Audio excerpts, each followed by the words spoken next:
حي على الفلاح.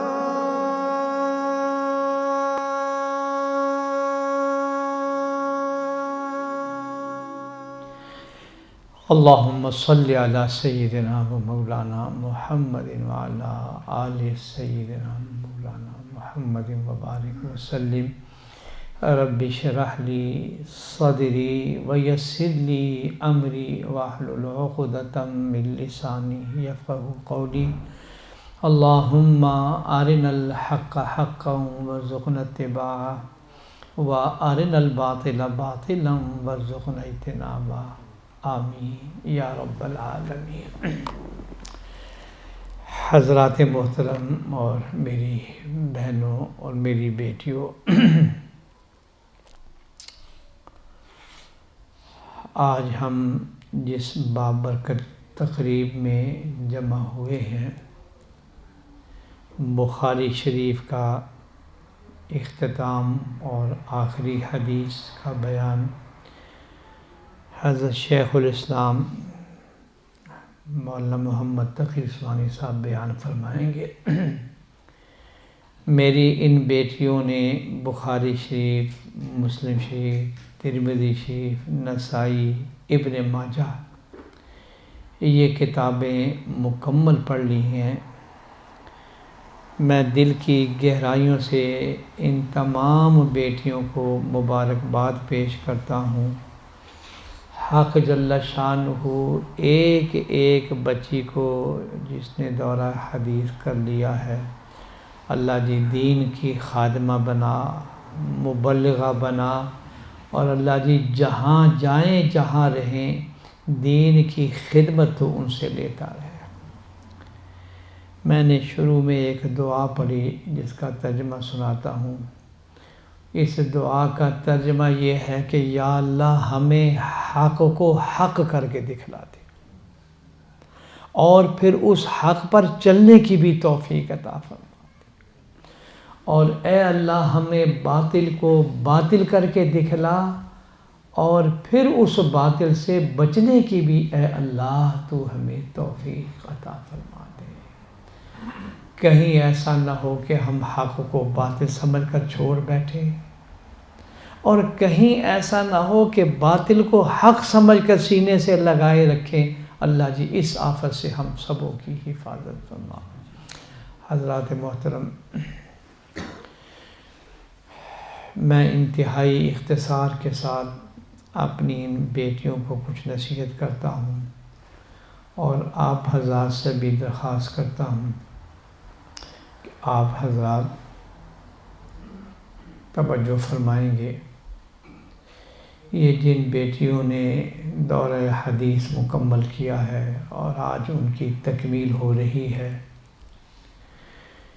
ایک تو میں نے ان بیٹیوں کو جن کے سامنے میں نے جناب رسول اللہ صلی اللہ علیہ وسلم کی ایک حدیث بشکل دعا پڑھی ہے، مجھے جہاں جہاں اساتذہ کرام سے حدیث کی اجازت ملی، میں ان تمام فارغ ہونے والی بیٹیوں کو وہ اجازت دے رہا ہوں جو جامعہ اشرفیہ کے اندر مجھے میرے اساتذہ سے ملی، اور جامعہ سے باہر جہاں دیگر ممالک سے مجھے حدیث کی اجازت ملی، میں ان بچیوں کو وہ اجازت حدیث بھی دیتا ہوں، اور ایک لکھا ہوا سرٹیفکیٹ بھی ان کو دے رہا ہوں جس میں ملک بھر کے علماء کرام نے ہمیں وکیل بنا کر اجازت حدیث دی ہے۔ اس میں شاید ہی کوئی بڑے سے بڑا عالم ہو جس کے دستخط اس پہ نہ ہو۔ حرم شریف کے امام سدیس بھی جامعہ اشرفیہ تشریف لائے، انہوں نے بھی اجازت حدیث دی۔ مسجد اقصیٰ کے خطیب بھی آئے، انہوں نے بھی دستخط کیے ہیں۔ میری بیٹیوں، میں نے یہ ایک گلدستہ آپ کو پیش کر دیا ہے۔ مولانا تقی عثمانی صاحب کی اہلیہ اور میرے گھر والے اپنے ہاتھ سے آپ کو وہ سرٹیفکیٹ عطا فرما دیں گے۔ اب میری درخواست یہ ہے کہ جن بچیوں کو اللہ نے دورہ حدیث کی دولت اور نعمت عطا فرمائی ہے، میں ان کے دلوں پر اب ایک آواز یہ دینا چاہتا ہوں کہ یہ تازہ تازہ علم آپ نے پڑھا ہے، میری بیٹیوں اب ان کو بھلانا نہ۔ اور حضرت صلی اللہ علیہ وسلم کے یہ قیمتی ارشادات جو صحابہ کرام نے اپنی زندگیاں قربان کر کے ایک ایک آپ کی نقل و حرکت کو اکٹھا کیا ہے، وہ ساری کی ساری باتیں آپ نے پڑھ لی ہیں، اور آپ نے دیکھ لیا ہوگا کہ جناب رسول اللہ صلی اللہ علیہ وسلم کا ہر عمل، چھوٹے سے چھوٹا عمل، بڑے سے بڑا عمل، کوئی ایک بھی ایسا نہیں ہے جو صحابہ کرام اور اہل بیت اطہار نے نقل نہ فرمایا ہو۔ آپ کا کھانا پینا، اٹھنا بیٹھنا، لیٹنا سونا، لیٹرن جانا آنا، نماز، مسجد، رکوع، ایک ایک نقل و حرکت کو محفوظ رکھ کے میری بیٹیوں آپ کے سامنے بیان کر دیا گیا ہے۔ میری پہلی نصیحت تو یہ ہے کہ آپ نے جناب رسول اللہ صلی اللہ علیہ وسلم کی ان سنتوں کو زندہ رکھنا ہے۔ اب ان سنتوں پر ذرا سا آپ نے اپنا زاویہ نگاہ درست کیا کہ حضرت صلی اللہ علیہ وسلم دسترخوان بچھاتے تھے، بسم اللہ والا برکت اللہ پڑھتے تھے اور دائیں ہاتھ سے کھاتے تھے، اور اس طرح آپ کا چلنا پھرنا رکوع و سجدہ۔ میری پہلی درخواست تو یہ ہے میری بیٹیوں، ان سنتوں کو اپنائیں۔ وعدہ الہی یہ ہے کہ جو بندہ بھی میرے محبوب کی پیروی کرے گا، اللہ فرماتے ہیں میں اسے محبت کروں گا، وہ میرا محبوب بن جائے گا۔ کتنی بڑی نعمت مل رہی۔ دوسری بات میری بیٹیوں میں عرض کرنا چاہتا ہوں کہ آپ نے انتہا ستہ میں نبی کریم سرور دو عالم صلی اللہ علیہ وسلم کی بڑی قیمتی اور پیاری پیاری دعائیں پڑھی ہیں۔ یہ چھوٹی چھوٹی اور مختصر دعاؤں کے اندر کتنی قوت اور طاقت ہے کہ میری درخواست یہ ہوگی کہ حضرت صلی اللہ علیہ وسلم کی ان دعاؤں کی قدر کرتے ہوئے آپ نے زندگی بھر کا زندگی کے ہر موڑ پر آپ نے ان دعاؤں کو یاد کرنا ہے۔ میں بطور مثال کے ایک دعا میرے ذہن میں آئی ہے، میں سناتا ہوں۔ ایک صحابی جن کا نام حضرت عمران تھا، ان کے ابا جی مشرک تھے، کلمہ نہیں پڑھا تھا۔ بازار میں کہیں جناب رسول اللہ صلی اللہ علیہ وسلم سے ملاقات ہوئی تو آپ نے پوچھا کم تعبد الیوم الہا، آج کل کتنے خداؤں کی پوجا کر رہے ہو؟ انہوں نے کہا 7۔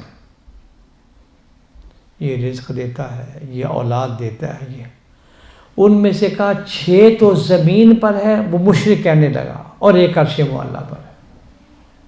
جب کسی بڑی مصیبت میں پھنستے تھے پھر کسی بت کا نام نہیں لیتے تھے، دعوا اللہ مخلصین لہ الدین۔ کشتی بھنور میں پھنسی تو کوئی لات و عزیٰ کا نام، پھر خدائے واحد لا شریک کو پوچھتے تھے۔ نبی کریم سرور دو عالم صلی اللہ علیہ وسلم نے فرمایا کہ جب تم کلمہ پڑھ لو گے تو میرے پاس آنا، میں تمہیں ایک ایسا تحفہ دوں گا جو زندگی کے ہر موڑ پر تمہیں کام آئے گا۔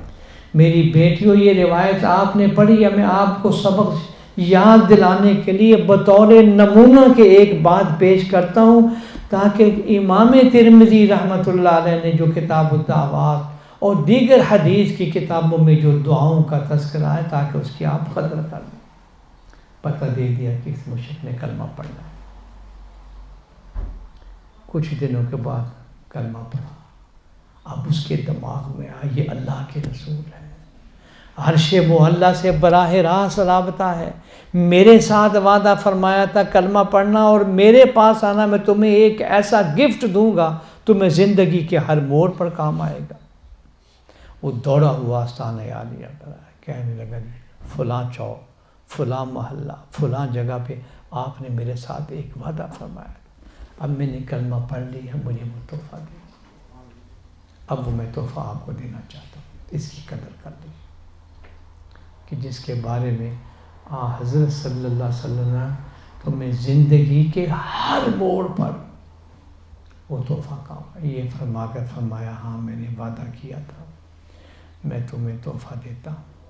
تو آپ نے وہ ایک لائن کی دعا، جن دعا کی طرف میں متوجہ کر رہا ہوں، ایک لائن کی دعا بتلائی، اللہم الہمنی رشدی واعذنی من شر نفسی۔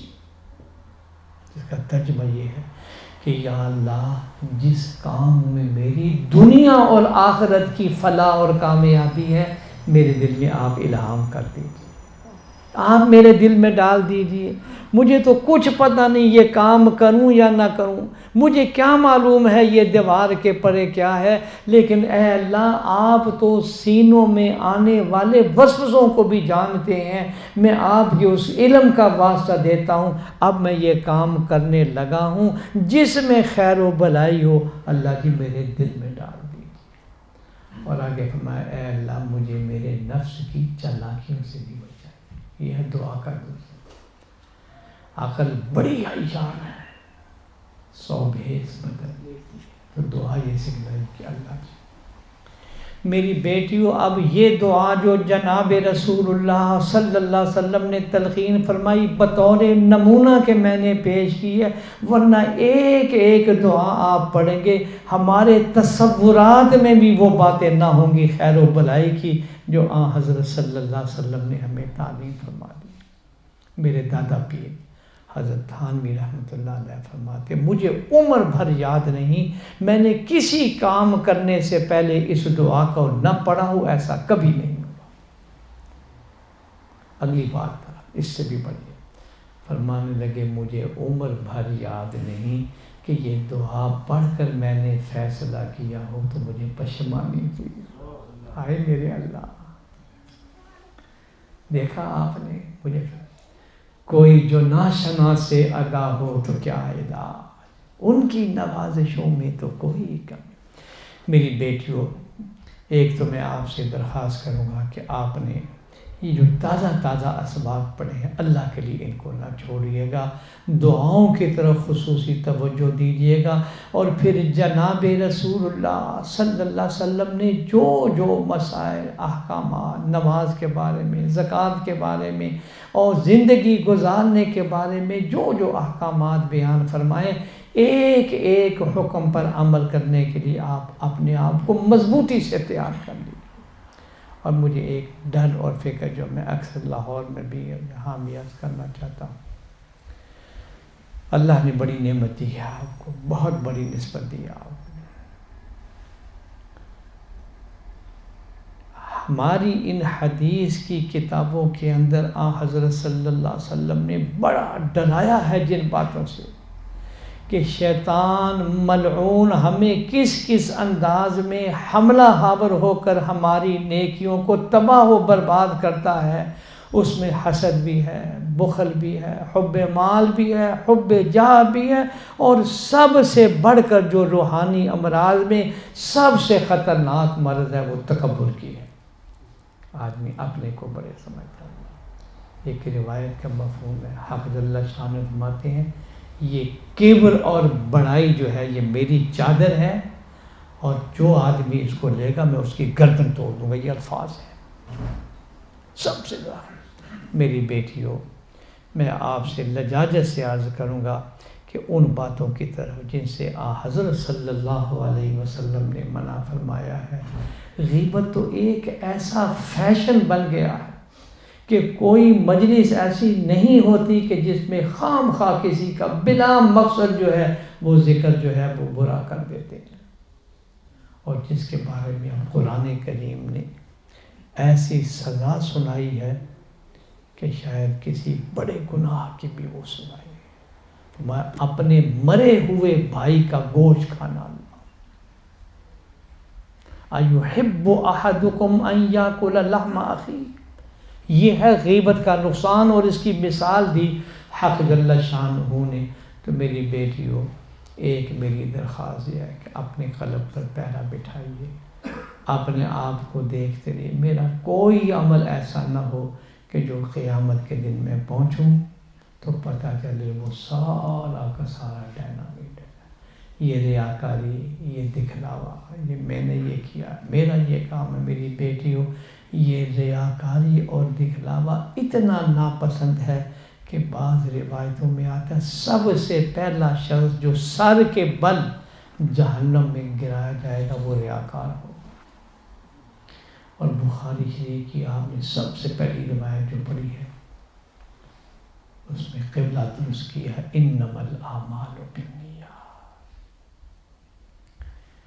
تمام اعمال کا دار و مدار نیتوں پر ہے، اگر نیت صحیح نہ ہوئی تو ساری عمر کی تباہی ہے۔ لہٰذا میری درخواست ہے میرے اپنی بیٹیوں کو کہ اپنے دلوں پر پہرا بٹھائیں، اخلاص سے اپنے دل کو منور کریں، ہر کام کے اندر یہ تصور کر لیں کہ میں کام کس لیے کر رہا ہوں، اللہ کی رضا کو ہر وقت آپ نے جہاں ذرا سا کوئی دھیان اور خیال آئے فوراً اپنی طبیعت کو تازہ کر کے اور اعوذ باللہ من الشیطان الرجیم پڑھ۔ امام غزالی رحمۃ اللہ علیہ، اللہ کتنا بڑا آدمی ہے، آج ان کے فلسفے سے یورپ بھی نفع اٹھا رہا ہے۔ ان کی کتاب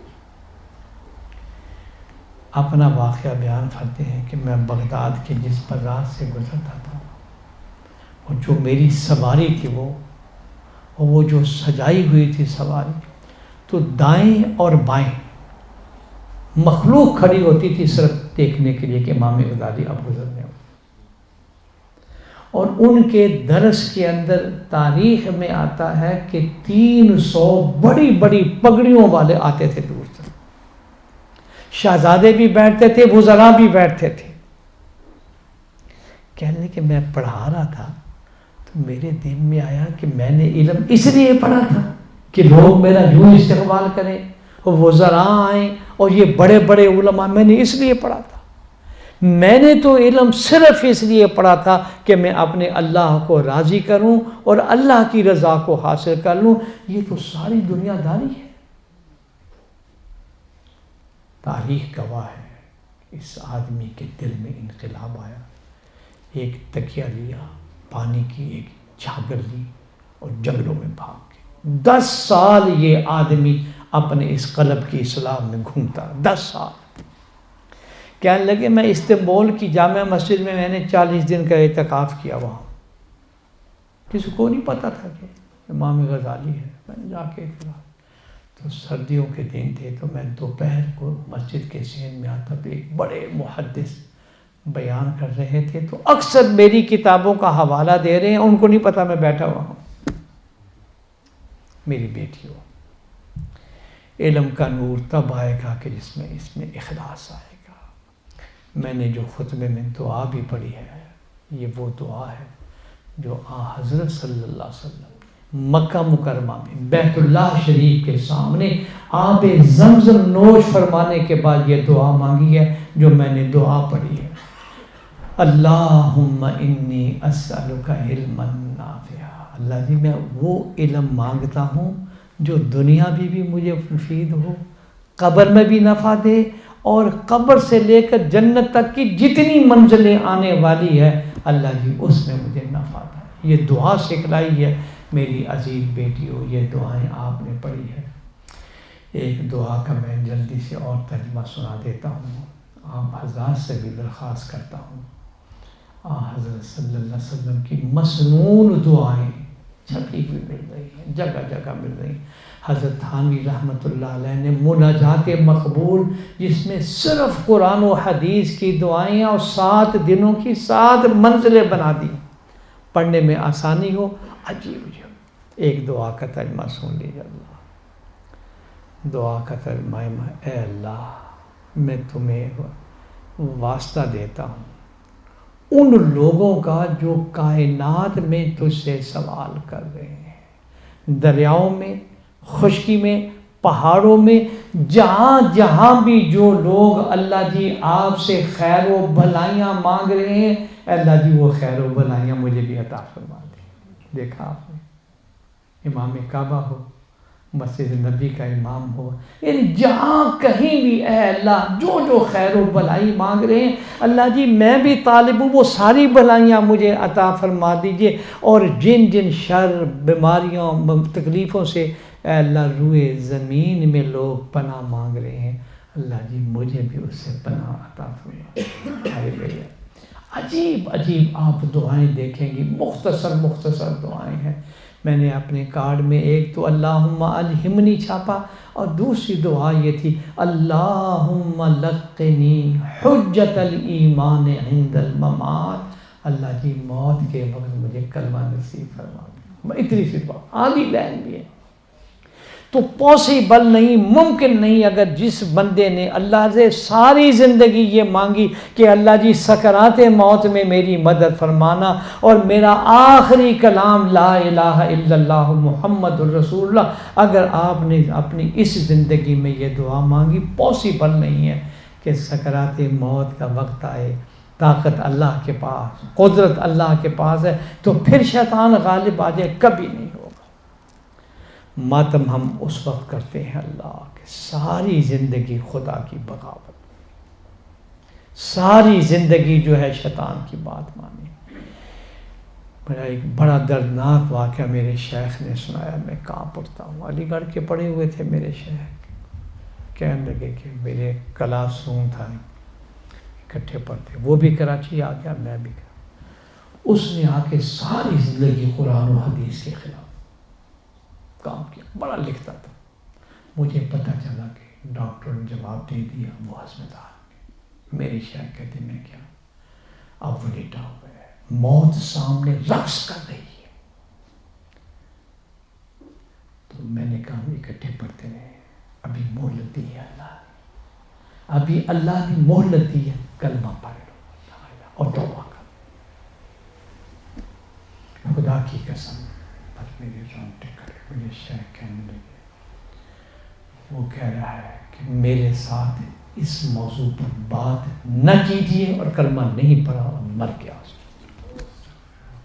دیکھا، میں آپ حضرات سے درخواست کرتا ہوں اس کلمہ طیبہ سے، پھر میرے شیخ فرمانے لگے دن کو 2 حصوں میں تقسیم کرو، صبح سے لے کر ظہر تک جتنا کلمہ طیبہ پڑھتے ہو لا الہ الا اللہ محمد رسول اللہ، یہی تو ہے افضل الذکر لا الہ الا اللہ، اور ظہر سے لے کر رات سونے تک دوشی پڑھ دیا، پھر انشاءاللہ العزیز اللہ ایمان کی دولت۔ آج ہی مولانا تقی عثمانی صاحب میرے ابا جی کے مرفوع سنا رہے تھے، ایمان تازہ کیا، مان لگے 12 سنا، اور میں نے بھی 12 سنا۔ میرے ابا جی رحمت اللہ علیہ نے 1000 مرتبہ یہ فرمایا ہوگا کہ کسی طرح اپنے ایمان کو بچا کے قبر تک لے جاؤ، پھر موج ہی موج ہے، پھر جیت ہی جیت ہے، پھر جیت ہی جیت۔ اس کلمہ طیبہ کو بے حفاظت لے کر جانا ہے۔ میں نے جو قرآن کریم کی آیت کا آدھی لائن پڑھی، آدھی لائن، پوری لائن بھی نہیں پڑھی، سورہ مائدہ ہے، رب العالمین فرماتے ہیں، میں دیکھ لیں اس آدھی آیت کے اندر اللہ جل شانہ ہے وہ لوگوں جنہوں نے کلمہ پڑھا ہے، ایمان لائے، یا ایھا الذین آمنو، یہ کیا کہ رب العالمین فرماتے ہیں علیکم انفسکم، اے ایمان والو اپنے آپ کی خبر لے لو، اپنا دھیان کر لو، اپنا محاسبہ کر لو، اپنا فکر کر لو، صبح سے لے کر شام تک جو تم زندگی گزار رہے ہو، رات کو چیک کرو، چیک اینڈ بیلنس کہ میں نے آج کیا کیا گناہ کیے ہیں، کیا برائیاں ہوئی ہیں، کیا جہاں گناہ آئے ہیں فوراً اللہ سے کہو اللہ جی میں کوئی بھی بہانہ نہیں کرتا، مجرم ہوں، گناہ گار ہوں، خطا کار ہوں، اے اللہ مجھے معاف فرما۔ یہ ہر روز اگر آپ اپنا یہ مراقبہ کریں تو آپ دیکھیں گے انشاءاللہ العزیز اللہ کی رحمت متوجہ ہو جائے۔ حی علی الفلاح۔